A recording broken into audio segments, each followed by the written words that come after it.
Welcome to the Spoon Podcast, where we talk to the builders and makers on the front lines of the food tech revolution. I'm your host, Michael Wolf. On this episode of the podcast, we'll be talking with Ali Bouzari, a food scientist, about all things food science, innovation, and how things like climate change will have a dramatic impact on what is on your plate in the future. Ali is a co-founder of Pilot R&D, a company that helps food entrepreneurs and companies develop and bring new food products to market. He's also a food writer who's been featured in Wired, a judge on Netflix's Snack vs. Chef, and a frequent speaker at the Culinary Institute of America.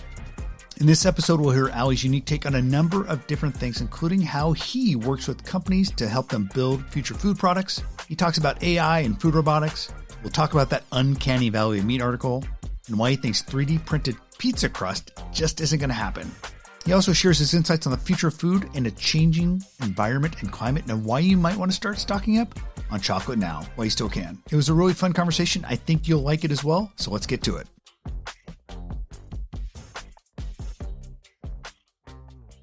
All right, tell us who you are and what you do. My name's Ali Bouzari, and I'm a culinary scientist and co-founder of Pilot R&D. And my job is basically to help people figure food stuff out in exchange for money with the aid of science. That's a great, quick elevator pitch. You got it down. We connected, I think, for the first time at the CIA. You were on a panel. It was on food robotics. I don't know if you remember that panel. Oh, yeah. Yeah, I think at the time you may have been advising or working for a creator on a consulting basis. I honestly can't remember what all of the NDAs say, so I will say I am familiar with Creator and an admirer of their work. I just remember you saying, it was really interesting because you had this line where you said essentially a food robot may be able to do something that a human can't. And I remember that it was talking about actually the interweaving of the beef to make the hamburger taste even better for mouthfeel. Mm-hmm. Looking back at the state of food robotics, I'd kind of be curious of what you think's going on there at a high level. Are you excited about it, or do you think it's kind of one of those areas where it's going to take a while? This is a great place to start because I'm thinking about this every day with AI. Like we have clients being like, hey, ChatGPT said we should put arrowroot flour in this cookie. And we have to kind of go through a whole new level of, well, this is what to think about. And this is why computers haven't yet figured out how to do product development, which is great. And as a side note, I think that somebody is feeding all of the AI brains a lot of great information about arrowroot, because 3 different people on 3 different projects have said that AI said, have you tried arrowroot? That is weird. Which in a lot of instances is kind of a useless ingredient. It's very funny. And is this across platforms, like different LLMs? It's like in a beverage, in a chocolate bar, and in a cookie. Interesting, but yeah, I mean the conversation around AI and the conversation around robots, I think is very interwoven in food specifically, because people get excited about the possibilities of how it could impact the way that food is prepared, how it could impact food waste, and how it could impact, honestly, like a lot of the capitalist side of food and the way that we interact with it. And I think probably something that I said at that panel on robotics was, I think like any other tool, there are awesome paradigm shifting, progressive ways to use those tools. And there are really low hanging fruit, dumb, blatantly capitalist ways to use those tools. I get excited when the precision of a robot, or the ability of the robot of a robot to not be limited by 10 fingers and 2 hands, can be leveraged to do some stuff. So we talked about some of the ways that a hamburger could be formed that just isn't feasible for even a really skilled culinary professional, right? Like there are things that robots can do that the best chef in the world can't physically. And I think those are interesting ways to implement that technology. On the flip side, I have in the past I've scoffed a lot at 3D printers in food, because food just doesn't work with some of the physics that 3D printers require very effectively. And so I have said a lot, like anybody who thinks 3D printing pizza crust is going to advance the food world has like never worked in the pizzeria. Yeah, yeah, We can make the crust. Making crust isn't right. hard. There's a lot of ways to do it. Um, and it's one of those things where if you are looking at from the perspective of a hammer, everything's a nail. Like not everything needs to be approached that way. And I would say the same thing holds true for robotics. The same thing holds true for AI. I think that my general rule of thumb that I'm transparently still very much working on and haven't figured out where I want to land on it across a lot of things, not just food, is if there is big brain, big data stuff that AI can do that would take a grad student like 6 years to figure out, awesome. If there are things Right. that AI can do to squeeze out like a minimum wage employee at a fast food restaurant, that seems insidious. That seems like uh, a door maybe we don't want to open too wide, Yeah, yeah, yeah. with all of the other in impact of it. But anyway, so with robots, with AI, with all of these things, I think we get as a tech um, a tech friendly society, we get excited about, oh man, we could apply this really cool sounding technology to something that feels very close to home. It could change our whole lives. I think my stance is generally I haven't seen that to be the case in most instances with food, because food is such a low brow medium. So no matter how high brow the technology is, Yeah, yeah. starch is still going to be the one calling the shots at the end of the day. And so yeah, that's kind of where I sit on those. It sounds like you're still thinking a lot about AI and how it could impact food and developing your thesis. I was talking yesterday to the head of product for Notco, which has become kind of famous for their Giuseppe AI. And one of the things he said Mm-hmm. when you apply generative AI to food and why it's been so bad when using things like ChatGPT is there's no discernment and or contextual understanding on these large language models. And that's what they've been working on. So are you excited about things like generative AI when it comes to food, or do you think it could get there, or do you think we're just going to continue to see a lot of bad efforts by computer scientists who are just trying to, like you said, put this hammer to the nail because they're hammer builders? You know that recurring motif where somebody will put a seemingly impressive piece of AI generated imagery up and be like, "Oh my God, look at Darth Vader doing this thing in Saturday Night Fever or something," Yeah, and everybody always says, "Look at the hands, look at the fingers." And there's like something. This is beyond above my pay grade, but there's always something wrong with the hands. There's something that is always, difficult yeah. for AI to crack. The way I would say it is, most of food is hands. Most like food is basically all hands.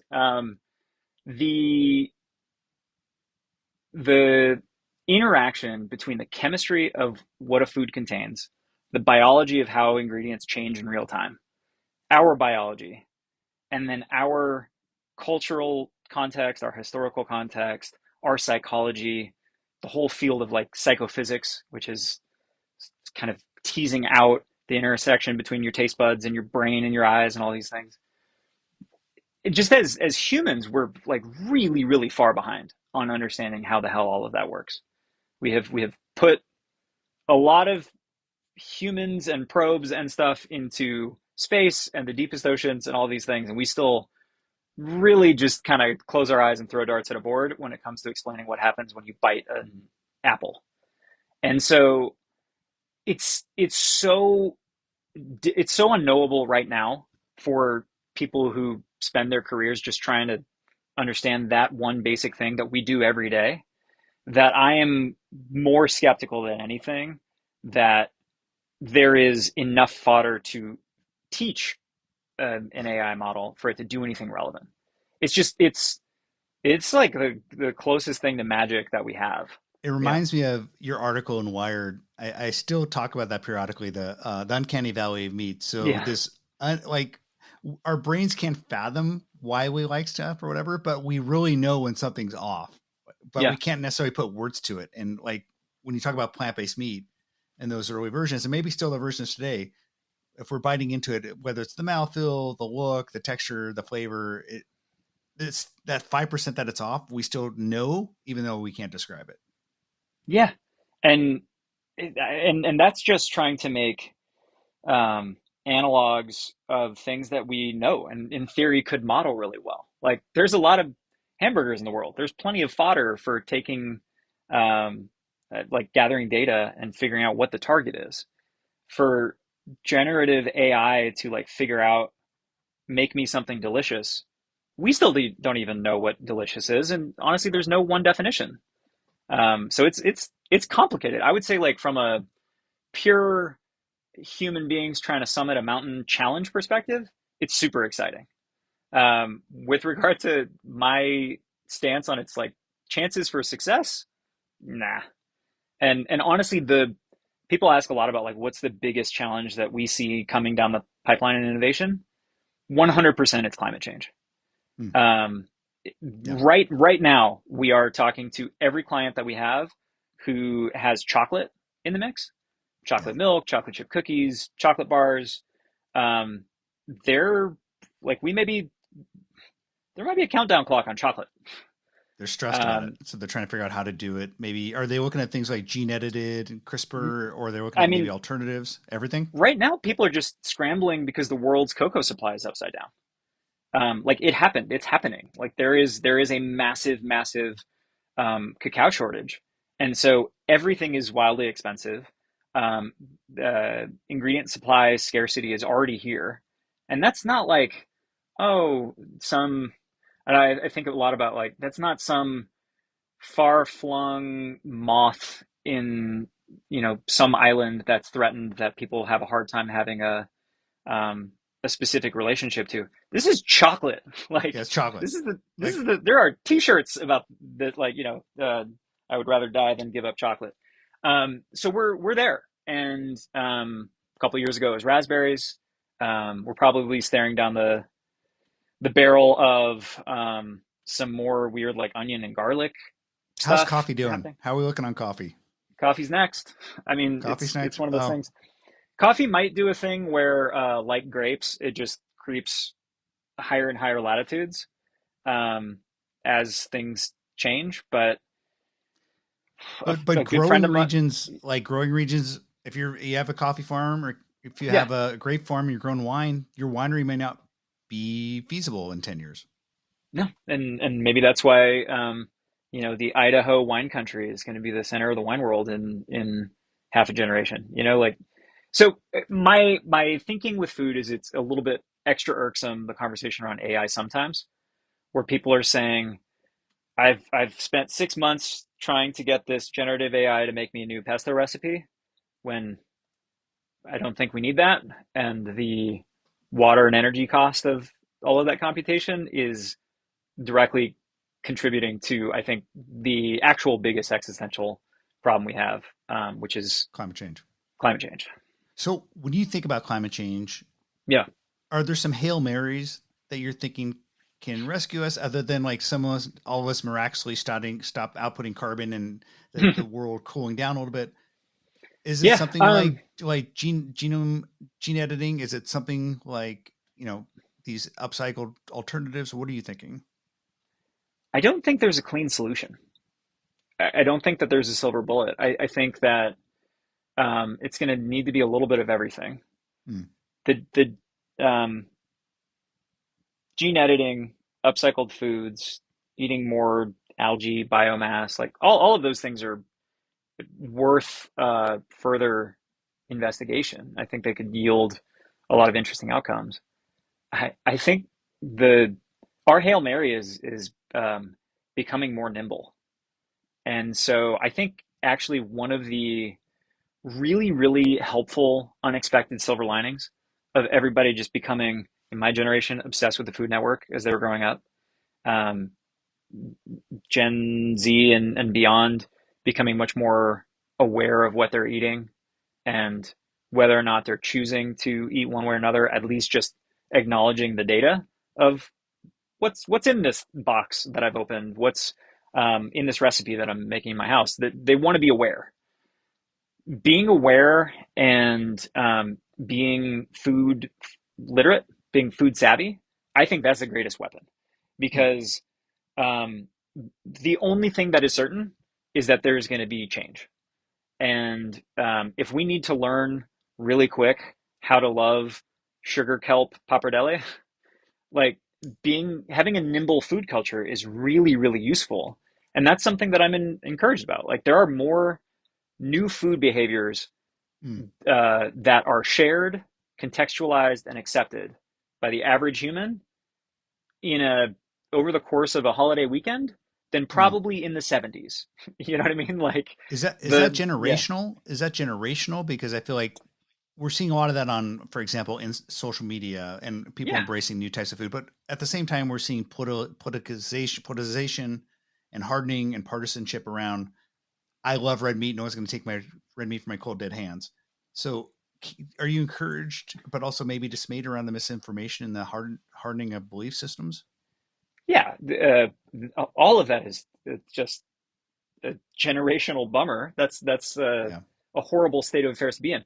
But somebody who's like staunchly, I don't know, anti-plant burger doesn't mean that they're not still more nimble than they were 20 years ago in their Mm. food beliefs. That same person's probably serving hummus instead of just bean dip at Mm. their next party. Like that same person is exploring, even if they're like ultra carnivore bro ethos, they're probably looking at like fish sauce and koji and like all kinds of stuff to make their meat taste better, which are things that I think would have been off limits for the black pepper and Montreal seasoning crowd a while ago. So like it's one of those things where I'm always cautious of reducing it too much Mm. because even people who are staunchly on one side or another of a like lightning rod issue like meat, I think most of those people are still being exposed to an accelerating growth curve of just how they think about food and being exposed to more ideas and just the like cultural neuroplasticity thing with food is happening, which I think is going to be one of our greatest assets in figuring stuff out. It's just not having a steamship. How are you encouraging big CPGs and maybe retailers to push towards greater food diversity and thinking, and having people who are very entrenched in their ways? Hey, maybe I should eat like a plant based burger. Maybe I should eat a kelp chip or an algae something or other. Is this is that something they're wanting to do, and are you helping them do that? It's something they're wanting to do. Like it's something that's more often than not coming from food companies and from Okay. retailers because they've already heard it from consumer base. Hmm. So we are kind of an interesting we're an interesting canary in the coal mine because we talk to, I don't know, over the course of a year we'll probably talk to more than 200 food entrepreneurs about their ideas and things they're working on, and I guess that's everybody from food entrepreneurs to the biggest food companies in the world. And what's interesting is I think that the messaging is similar. Times are changing. People want different things, and everybody has their own bet that they're making of what that thing is. But I think the general consensus is that there is no consensus. That like in film and TV, the monocultural, like there is not going to be another MASH probably for a while, and there's that's being echoed in food where Hmm. um, it's hard to have a monolith. It's hard to have something that has universal approval, and so Everything's people are splintering. everything's splintering, and I think for the better. I like everything is becoming more diverse, and the cool ripple effects that's having on food are the manufacturing facilities where food is produced. In the 10 years that we've been running Pilot, we've seen a massive swing of these manufacturers are with the program that new stuff is happening. When we first started in like the mid 2010s, um, a lot of calls with a co-packer, a co-manufacturer, would start with, like, yeah, we've been making saltine crackers since 1965. What's the matter with gluten? What are you trying to do? Why does this need to Yeah. be a different shape? It was always skepticism was the first answer. Now, when you talk to them, they're like, yeah, we'll do whatever. Like, just let's just do it in a way that's sustainable from a business perspective. So that's happening on the ingredient side. The commercial ingredient supply world is like one of the most like interesting roiling cauldrons of innovation I think there is in food. There is so much cool stuff that ingredient suppliers are like, oh, you guys need blueberries in this brand new form? Let us work on that. So there's more options there that I think all of it is being driven by everybody sees the writing on the wall that consumers are changing and they want a more diverse set of offerings. Both consumers are changing, but also I imagine climate change, and they have to be more nimble around their ingredient inputs. You know what's funny is yes, and it's like a two-way exchange. Coming from the consumers, people are hearing we want to explore more flexitarian or vegetarian or vegan options. We want a greater diversity of ingredients. We want more relatable whole food ingredients. We like all of these things are coming from the consumers very loud, and I think from much less strictly urban and coastal voices than you might think.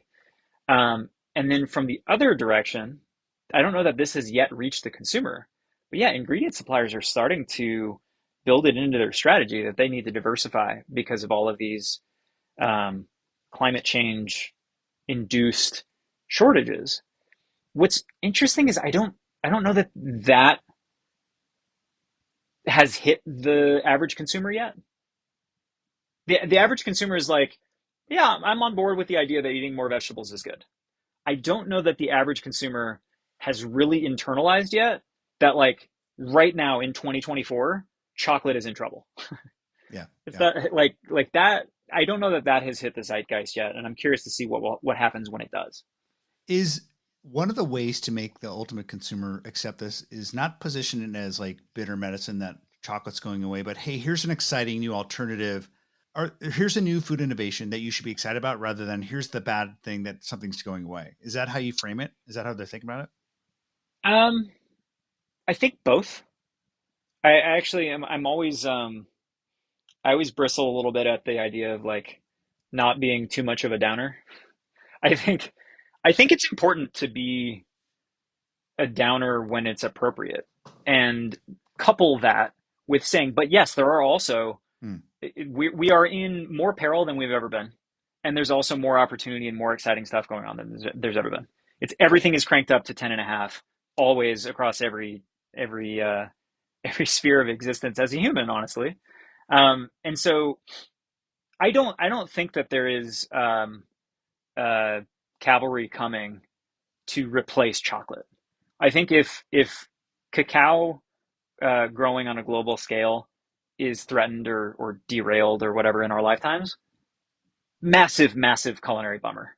And there's no way around it. I don't think that um, like a cell cultured cocoa extract is going to come that will recapture fully what was lost.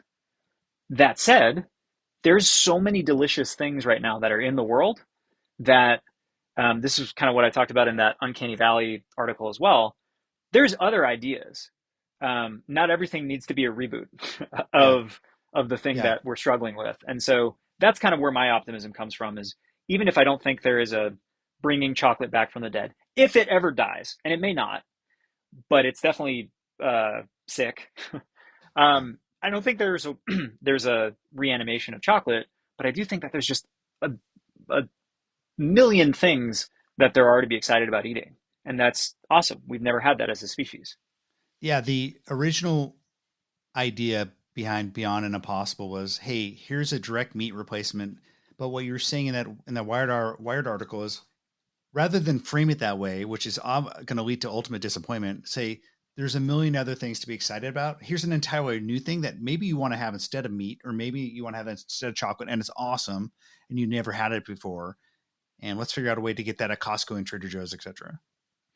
Yeah, and I mean the thing I said in that article was I want those companies to succeed. I want like let's get our go-to vegan burger, chicken nugget, bacon, pepperoni, and cheese. I want somebody to do that and have a smashing success so that then all of the innovation firepower that's being trained on those problems can then be refocused elsewhere. Like I would love for it to just be great, mission accomplished, and then we move on. Yeah, Like yeah, that, check that we've met that need. That can be there as a as an option for everyone and an option that grows, so that then we can take all of those brilliant minds and all of that investment money and start yeah, just like making carrots taste as good as carrots can. Because have you tried carrots? They're like awesome. Carrots are pretty good.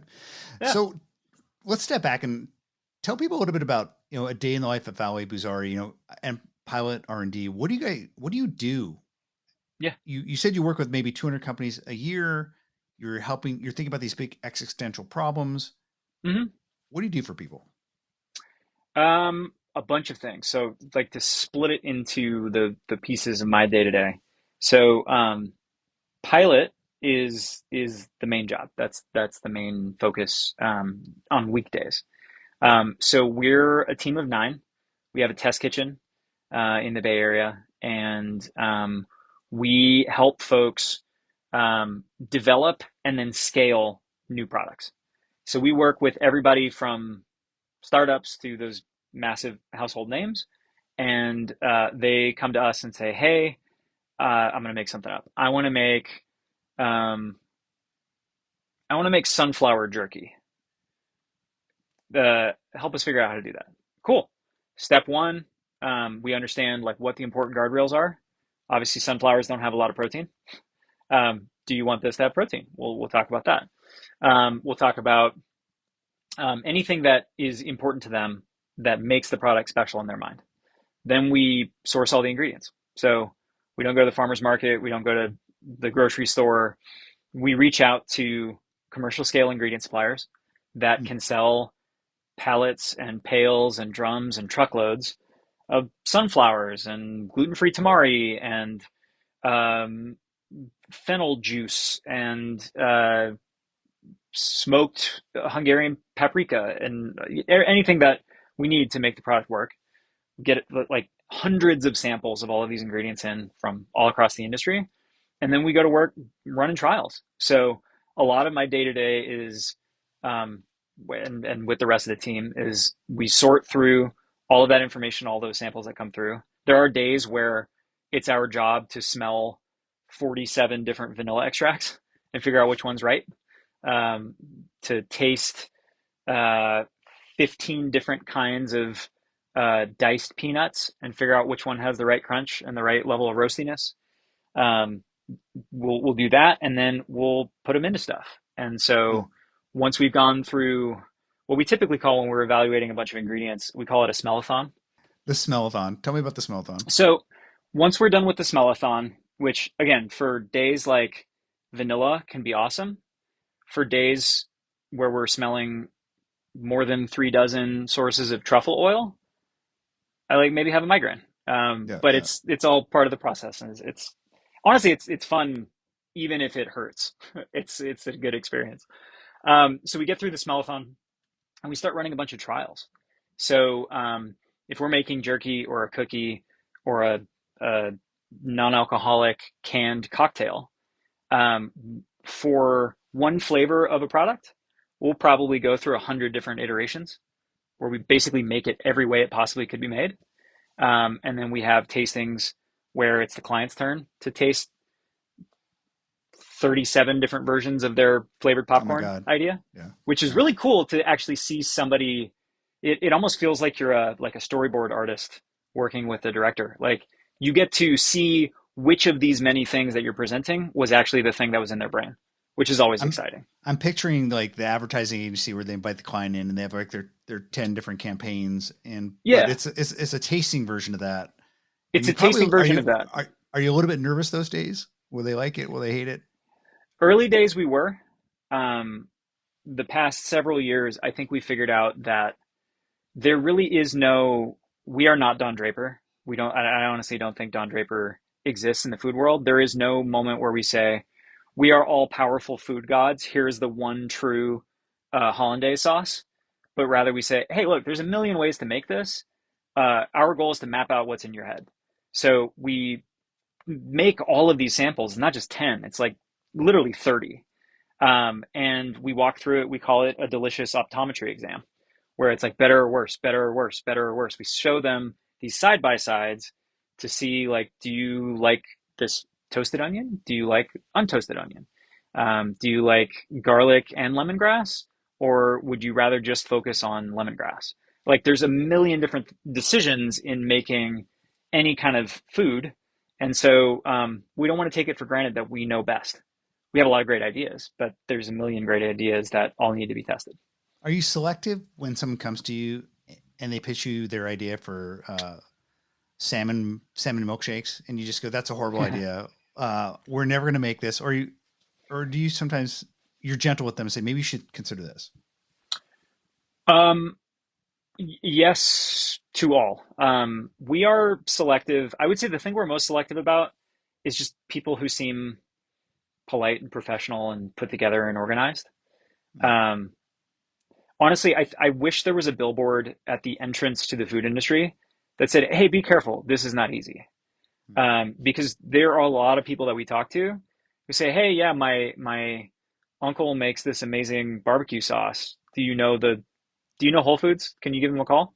yeah. And to get to a point where you get reality checked on how much harder it is than that, we've had people come to us after spending like $40,000 with like some freelance chef who's like, "Yeah, I'll figure some stuff out." And then the recipe is just the kitchen recipe that they pulled from the internet.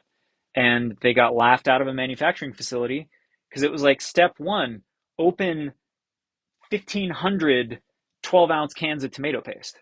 Like, crazy stuff that wasn't ever built for the environment that was going into. So we have a lot of conversations where we want to make sure that people are going in with clear eyes and an open heart of what is down the road. And then separate from that, um, the big red flags that we wave are when somebody's trying to do something that's physically impossible. That is like really the thing. We will not take somebody's money if they're trying to do something that defies fundamental laws that we know are not defiable. Um, as far as when somebody wants to make something that's weird, typically there's weird is fun. Honestly, it's Mm, refreshing. And I will also say we're not marketers. So mm. weird stuff has worked. Weird stuff has far outpaced the sane, safe bet in a lot of instances. And so we're like, honestly, as long as they have the resources to do it right, as long as there's a clear vision of how we're going to get there, and we know how to get it done, um, bring on the weird. Weird is cool. Weird is like a privilege that we get to have in the food industry after half a century of like, okay, now it's ranch dressing with dill instead of parsley. Like, this is a fruitful era. Be a good person. Don't try to Mm-hmm. defy the law of physics. And if Mm-hmm. you have something weird, that's okay with us. Those are your rules. Yeah, chill, sophisticated, and weird are like excellent bedfellows for a food entrepreneur. Now, you've done a lot of things. You've written a book, I think Yep. 2016, and you've been on, you work very closely with the Culinary Institute of America, and you were actually on Netflix in a show called Snack versus Chef, which was a lot of fun. It's a fun show. How was that experience? That was awesome. So I think that's all of the side hustle that happens nights and weekends of writing and doing TV stuff and um, having awesome conversations on podcasts. Um, it's fuel for the fire. Mm, It's something that um, honestly in I am naturally the kind of a golden retriever of a human. Like I kind of want to bound around and like lick stuff and have a good time. yeah. Um, in in the line of work that we do with Pilot, we take very seriously that we are taking people's money in order to help them try to fulfill a vision. And so, to put it bluntly, there's less room for frivolity. There's less room for being a like numbskull in what we do in the day to day. And I like to rile people up every once in a while. I like to get people excited and like to be, say stuff like, "Have you tried ice cream? It's great. Let's celebrate it. Let's get into it. Let's get weird with it." And like Snack versus Chef was an amazing outlet for that. I got paid to hang out with talented, like sparklingly intelligent people and say weird crap about chips for like 12 hours a day. Like Yeah. that Yeah. is that is a piece of my soul that um was a little bit malnourished. That I was, I don't know, it was awesome. It was great. Feeds the soul for you to talk about snack chips and things like chocolate bars, etc., and have these great Yeah. chefs experiment as well. You need the Yeah. frivolity now and then. Just to talk about food in a way that um, is more about getting excited about how awesome it is rather than constantly treating it as a problem to be solved. The treating food as a problem to be solved is incredibly stimulating. And it's like the best, it's Sudoku that you can eat. And that's awesome. And I'm very fortunate that that is my job. The other part of my brain, the other part of my soul, is yeah, absolutely fed by being like, look how awesome this thing is. Let's talk about it. Well, it's great to watch you on doing the frivolity and working with chefs, but also admire your work on the day to day, and you're doing important work always. So thank you for telling us a little bit about what we do and spending some more time with us. My pleasure. Thanks for having me on. That's it for the Spoon Podcast this week. Ali Bouzari at Pilot R&D and how he is helping food brands reinvent themselves to create better food products and adjust to a fast-changing world. If you haven't already, please rate and review the podcast on Apple Podcasts or Spotify. It really does help, and we will read your review and give you a shout-out in upcoming episodes. All right, folks, that's it for now. We'll talk to y'all soon.